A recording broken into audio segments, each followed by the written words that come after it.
Hello, my dear students. How are you? Welcome back in my YouTube channel Krishna Social Center. Now, आज हम कोई नया chapter नहीं पढ़ने वाले हैं, कोई सिलेबस नहीं कंप्लीट करने वाले हैं। आज हम लोग 2025-26 मतलब इस साल आप होने वाले बोर्ड एग्जाम में सोशल साइंस पेपर का क्या पैटर्न है उसका डिस्कशन हम करेंगे, उसकी एनालिसिस करेंगे, कितने मार्क्स के क्वेश्चंस आते हैं, किस किस टाइप के क्वेश्चंस आते हैं, उसकी आंसर राइटिंग आप कैसे करेंगे, सब कुछ हम देखने वाले, एनालिसिस करने वाले हैं। पहले तो एक बात बता दूं, आपको पता होना चाहिए कि इस साल सोशल साइंस का जो पेपर पैटर्न है ना, वो कम्प्लीटली बदल चुका है, चेंज हो चुका है। तो आइए डिस्कस करते हैं, देखते हैं कि हमारे सोशल साइंस का नया पेपर पैटर्न क्या है, कैसे कैसे क्वेश्चन आ रहे हैं, सब कुछ डिटेल देखते हैं, पढ़ते हैं, समझते हैं। तो यहाँ पहले जनरल इंस्ट्रक्शन की अगर हम बात कर ले, एक बात और ध्यान रखिएगा कि सोशल साइंस का जो कोड होता है वो 087 होता है, 087 होता है। हर सब्जेक्ट का अपना एक कोड होता है, तो सोशल साइंस का जो कोड है ना वो 087 है, आपको ध्यान रखना है।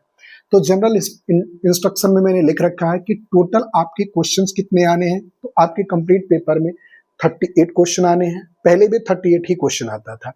पहले बता दो दोनों में क्या अंतर है। पहले क्या होता था ना कि ये सेक्शन ABCD जो होता था वो सब्जेक्ट वाइज, मतलब हिस्ट्री का अलग, ज्योग्राफी का अलग, पॉलिटिकल साइंस का अलग, इकोनॉमिक्स का अलग, ऐसे नहीं होता था। बल्कि सेक्शन ए में MCQ होते थे, उसके बाद वेरी शॉर्ट फिर लॉन्ग। अभी हमारा पेपर पैटर्न जो नया आया है ना, इसमें आप देखोगे हिस्ट्री का अलग पोर्शन है, उसके बाद ज्योग्राफी है, उसके बाद पॉलिटिकल साइंस, उसके बाद इकोनॉमिक्स। तो क्या है, कैसे है, ये हम देखते हैं। नया पैटर्न पुराने से क्या ही करना है, अब तो हमारे काम का रहा नहीं। तो टोटल कितने क्वेश्चन आने हैं? 38 क्वेश्चन। कितने मार्क्स का? 80 मार्क्स। बिकॉज यू नो जो +20 मार्क्स होता है ना, ये आपके स्कूल से एज ए इंटरनल मार्क्स मिलता है, जो पोर्टफोलियो आप बनाते हैं और भी जो आपके स्कूल में कराया जाता है, तो आपके स्कूल टीचर इंटरनल 20 मार्क्स देते हैं और कुल ये मिला के हो जाता है कितना? 100 मार्क्स। तो जो आप बोर्ड एग्जाम देंगे वो कितने मार्क्स का देंगे? 80 मार्क्स का। कितने क्वेश्चन होंगे? 38 क्वेश्चन। ध्यान रहे। टाइम कितना होता है? तो ध्यान रखिएगा, टाइम की अगर बात करें तो 3 आवर की टाइमिंग होती है। अब नंबर ऑफ सेक्शन, पूरा क्वेश्चन पेपर आपका 4 सेक्शन में डिवाइड होगा। ध्यान रखिएगा, सेक्शन ए जो होगा वो हिस्ट्री से होगा, कितने मार्क्स का? 20 मार्क्स का। सेक्शन बी ज्योग्राफी से होगा, 20 मार्क्स का। सेक्शन सी जो होगा वो आपका पॉलिटिकल साइंस से होगा, 20 मार्क्स का। सेक्शन डी इकोनॉमिक्स से होगा, 20 मार्क्स का। मतलब जो आपने 4 बुक्स पढ़ी है, history, geography, political science, economics, सबसे 20-20 मार्क्स के क्वेश्चन आपके बोर्ड एग्जाम में पूछे जाने हैं। सबका इक्वलेंट रेशियो आप कह सकते हैं, सबके इक्वलेंट वैल्यू। ऐसा नहीं है कि ज्योग्राफी से ज्यादा पूछ जाएगा, पॉलिटिकल साइंस से कम, या इकोनॉमिक्स। सबसे 20-20 मार्क्स के पूछे जाने हैं। तो 20-20-20-20 कुल मिला के हो जाएगा 80 मार्क्स। अब आइए ध्यान रखिएगा, इसमें जो MCQ क्वेश्चंस आएंगे वो 1 मार्क्स के ईच क्वेश्चन होंगे। जो वेरी शॉर्ट आंसर्स आएंगे वो 2 मार्क्स का क्वेश्चन होगा। और ध्यान रखना है आपको कि जो 2 मार्क्स के क्वेश्चंस होंगे ना, उनका आंसर आपको 40 वर्ड से ज्यादा नहीं लिखना है। वैसे भी मैं एक बात बताऊं, मान लो कोई 2 मार्क्स का आंसर है, ठीक है, क्वेश्चन है, और उसका आंसर आप लिख देते हो पूरा 1 पेज, बहुत अच्छा आप लिख देते हो, तो भी एग्जामिनर 2 मार्क्स के क्वेश्चन पे 5 मार्क्स तो देगा नहीं। तो इसलिए वर्ड लिमिट हमें जरूर ध्यान रखना है कि कितने वर्ड में किस क्वेश्चन का आंसर लिखना है। तो वेरी शॉर्ट आंसर जो 2 मार्क्स का होगा उसका आंसर 40 मार्क्स से ज्यादा नहीं होना, 40 वर्ड से ज्यादा नहीं होना चाहिए। ऐसे ही जो शॉर्ट आंसर्स आते हैं ये 3 मार्क्स के होते हैं, इनका आंसर कभी भी हमें 60 वर्ड से ज्यादा नहीं लिखना है। इट मीन्स लिखा होता है not more than, answer should not be exceeds 60 words, मतलब 60 वर्ड से ज्यादा नहीं होना चाहिए, मैक्सिमम 60 वर्ड होना चाहिए। जो लॉन्ग आंसर्स आएंगे ये आपके 5 मार्क्स के होंगे और इनका आंसर आपको 120 वर्ड से ज्यादा नहीं लिखना है, तो मैक्सिमम 100। तो कितने टाइप के क्वेश्चन? पहला MCQ 1 marks, very short 2 marks के, शॉर्ट 3 मार्क्स के जिनका आंसर 60 वर्ड से ज्यादा नहीं, ठीक है। फिर लॉन्ग 5 मार्क्स का जिसका आंसर 120 वर्ड से ज्यादा आपको नहीं लिखना है। इसके बाद आपके एग्जाम में केस बेस्ड क्वेश्चन आएंगे। इट मीन्स एक पैराग्राफ दिया होगा, उस पैराग्राफ से रिलेटेड आपके क्वेश्चंस होंगे। तो ध्यान रखेंगे आपके एग्जाम में कुल 3 केस बेस्ड क्वेश्चन आने हैं और each question will be of 4 marks. Her question आपका 4 मार्क्स का होगा। और लास्ट में आपको पता है सोशल साइंस का पेपर है तो मैप वर्क होगा ही, मैप बेस्ड क्वेश्चन जिसमें 2 मार्क्स फ्रॉम हिस्ट्री और 3 मार्क्स फ्रॉम ज्योग्राफी। तो इतने टाइप के क्वेश्चन आने हैं। MCQ type of question 1 marks का, सीधे आंसर लिख देना है। इसके बाद वेरी शॉर्ट जो 2 मार्क्स का होगा, आंसर 40 वर्ड से ज्यादा नहीं लिखना है। देन आफ्टर शॉर्ट आंसर्स जिसमें आपको 3 मार्क्स के क्वेश्चंस आएंगे, आंसर 60 वर्ड से ज्यादा नहीं लिखना है। देन आफ्टर लॉन्ग आंसर्स जो 5 मार्क्स के होंगे जिसका आंसर आपको 120 वर्ड से ज्यादा नहीं लिखना है। Then after case based question आपके 4 मार्क्स के आएंगे, ठीक है। इसके बाद लास्ट में आएगा मैप और 2 marks from history and 3 marks from the geography. Then after जो इस बार पेपर पैटर्न चेंज हुआ है ना, वो यही हुआ है कि अब आपका हिस्ट्री का पोर्शन अलग होगा, पॉलिटिकल साइंस का अलग होगा, ज्योग्राफी का अलग होगा, इकोनॉमिक्स का अलग होगा। पहले ऐसा नहीं था, पहले ये पूरा पेपर एक ही में मिला हुआ आता था, एक ही पेपर होता था, एक तरफ से 20 एमसीक्यू दे दिए, फिर वेरी शॉर्ट फिर लॉन्ग, ऐसे कर दिए। अब ये अलग कर दिए।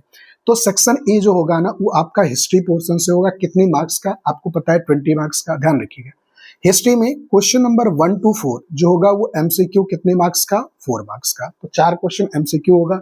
इसके बाद क्वेश्चन नंबर 5 ये आपका वेरी शॉर्ट होगा, 2 मार्क्स का वेरी शॉर्ट, जिसमें आपको ऑप्शन ए और बी मिलेगा, जिसमें से कोई एक आपको करना होगा, तो ये 2 मार्क्स का होगा। देन आफ्टर क्वेश्चन नंबर 6 ये आपका शॉर्ट आंसर होगा, ए बी ऑप्शन मिलेगा, ये 3 मार्क्स का होगा, 3 marks. Then after question number 7 ये लॉन्ग आंसर होगा, 5 मार्क्स का, ये आपका 5 एक क्वेश्चन आएगा। देन आफ्टर एक case based question, question number 8 होगा, जो आपका 4 मार्क्स का होगा, ये आपको ध्यान रखना है। और लास्ट में आपको पता है हिस्ट्री में भी मैपिंग आएगा, कितने मार्क्स का? तो 2 मार्क्स का। अब एक बार ऐड करो तो 4 एमसीक्यू, 2 वेरी शॉर्ट, 4 to 6, 6 और 3 9, 9 plus 5 14, 14 plus 4 18, 18 और 2 20। तो ये हमारा रहा हिस्ट्री का पोर्शन, सेक्शन ए। अब हम चलेंगे सेक्शन बी पर। तो सेक्शन बी जो होगा वो ज्योग्राफी का होगा, कितने मार्क्स का होगा? 20 मार्क्स का। इसमें क्या होगा? क्वेश्चन नंबर 10 to 15 जो आपके बोर्ड एग्जाम में आने वाला है ना, वो एमसीक्यू होगा। तो टोटल कितने एमसीक्यू? 6। कितने मार्क्स हो गए? 6 मार्क्स। ऐसे ही क्वेश्चन नंबर 16 आपका वेरी शॉर्ट होगा, एक क्वेश्चन 2 मार्क्स का। क्वेश्चन नंबर 17 में ऑप्शन मिलेगा, जो लॉन्ग होगा वो आपका कितने मार्क्स का? 5 मार्क्स का। ध्यान रखना, इसमें शॉर्ट आंसर 3 मार्क्स वाले ज्योग्राफी में नहीं रहेंगे, सीधे 1 मार्क, 2 मार्क, फिर 5 मार्क। क्वेश्चन नंबर 18 जो होगा वो केस बेस्ड क्वेश्चन होगा, कितने मार्क्स का? 4 मार्क्स का। और क्वेश्चन नंबर 19 जो होगा वो मैप होगा, कितने मार्क्स का? 3 मार्क्स का। तो ध्यान रखना, 6 plus 2 8, 8 plus 5 13, 13 plus 4 13 plus 4 17 और 17 plus 3 20 मार्क्स। ये हो गया आपका ज्योग्राफी का सेक्शन बी। अब आते हैं हम सेक्शन सी, जो हमारा पॉलिटिकल साइंस होने वाला है। क्वेश्चन नंबर 20 to 23 कुल हमारे 4 क्या होने वाले हैं? एमसीक्यू क्वेश्चन वाले होने वाले हैं, 4 मार्क्स के। इसी तरह से क्वेश्चन नंबर 24 to 26 यानी 2 क्वेश्चन वेरी शॉर्ट वाले होने वाले हैं, 4 मार्क्स के। देन आफ्टर क्वेश्चन नंबर 26 ये शॉर्ट आंसर होने वाला एक क्वेश्चन, 3 मार्क्स का। देन आफ्टर 27 में ऑप्शन ए भी मिलेगा, तो ये होने वाला आपका कितने का? 5 मार्क्स का। और question number 28 case based question जो 4 मार्क्स का। ऐड करिए, देखिए 4 plus 4 8, 8 और 3 11, 11 plus 5 16 और प्लस 4 20। तो पॉलिटिकल साइंस का ही है, इसमें मैप वर्क का कोई रूल नहीं होता। Then after section D economics portion से होगा, जो कितने मार्क्स का होगा? आपको याद है 20 मार्क्स का। क्वेश्चन नंबर 29 to 34 कुल 6 क्वेश्चन आपके आने वाले हैं, क्या? MCQ type of question. Then after 35 to 37 short answers आने वाले हैं, वेरी शॉर्ट इसमें नहीं रहेगा, 3 मार्क्स के कितने? 3 क्वेश्चन। तो ये हो गया आपका कितना मार्क्स? 9 मार्क्स। देन आफ्टर 38 में लॉन्ग होगा, ऑप्शन रहेगा, तो लॉन्ग ऑप्शन, लॉन्ग आंसर आपको कितने होने वाले हैं? एक, जो आपका 5 मार्क्स का। और ध्यान रखिएगा, इसमें कोई भी केस बेस्ड क्वेश्चन इकोनॉमिक्स में नहीं होगा। तो ऐड कर लें, 9 plus 6 15 15 और प्लस 5 आपका हो गया ये 20 मार्क्स। तो इस तरह से आपका पूरा पेपर पैटर्न है। तो ध्यान रखिएगा, इस बार का पेपर पैटर्न कंप्लीटली बदल चुका है। ये समझाने का, बताने का सिर्फ मेरा एक पर्पस है कि आप पेपर पैटर्न से पहले इंट्रोड्यूस रहे, क्योंकि because if you want to really gain the good marks in your board exam और एनी एग्जाम ना, तो आपको पेपर पैटर्न को बहुत अच्छे से समझना बहुत जरूरी है कि कितने मार्क्स के क्वेश्चन आने वाले हैं, किस टाइप का हमारा पेपर पैटर्न होना है। तो इससे होगा क्या कि जब आप एग्जाम हॉल में बैठेंगे ना, तो आपका टाइम बहुत ज्यादा बच जाएगा, जब आपको पहले से पेपर पैटर्न पता होगा। एक बात और, ये जो पेपर पैटर्न मैंने आपको बताया है ना, ये पेपर पैटर्न जो सीबीएसई के साइट पे 2025-26 का जो सैंपल पेपर आया, उसी से मैंने ये पूरा लिया हुआ है और उसी के बेस पर एनालिसिस करके आपको हम समझा रहे हैं, बता रहे हैं। चलिए एक चीज और देख लें सोशल साइंस के बारे में, that social science is not just a subject. Social science एक सब्जेक्ट नहीं है, बल्कि it is the story of the world. ये हमारे वर्ल्ड की स्टोरी है, जिस वर्ल्ड में हम रहते हैं, in which you live in. Then after best of luck for your board exam. बहुत बेहतर आप लोग करिए, बहुत अच्छे से पढ़िए, समझिए, करिए। अब इसके बाद एक दिन हम एक वीडियो में आपको बताने वाले हैं कि आप आंसर राइटिंग कैसे करेंगे, बिकॉज मैथ, साइंस में फिजिक्स हुआ, केमिस्ट्री हुआ, इन सारी सब्जेक्ट में मार्क्स गेन करना रियली इजी होता है। रियली इजी होता है मतलब क्या है कि फुल मार्क्स आप इजीली गेन कर सकते हो। मैथ का कोई क्वेश्चन है, कंप्लीटली आपने सही सॉल्व कर दिया तो फुल मार्क्स मिल जाएगा। बट सोशल साइंस जैसे सब्जेक्ट में ना फुल मार्क्स स्कोर करना it is quite complicated, but don't worry, I will help you that what should be your answer writing, कैसे आपकी आंसर राइटिंग होनी चाहिए जिससे आप फुल मार्क्स इजीली एग्जाम में गेन कर पाए। तो अगले वीडियो में हम आपको सिखाने वाले हैं कि पेपर में आप आंसर कैसे लिखेंगे, आपकी आंसर राइटिंग स्किल क्या होनी चाहिए, कैसे आप अच्छे मार्क्स स्कोर कर सकते हैं अपने बोर्ड एग्जाम में। Now best of luck for your board exam. Thank you so much.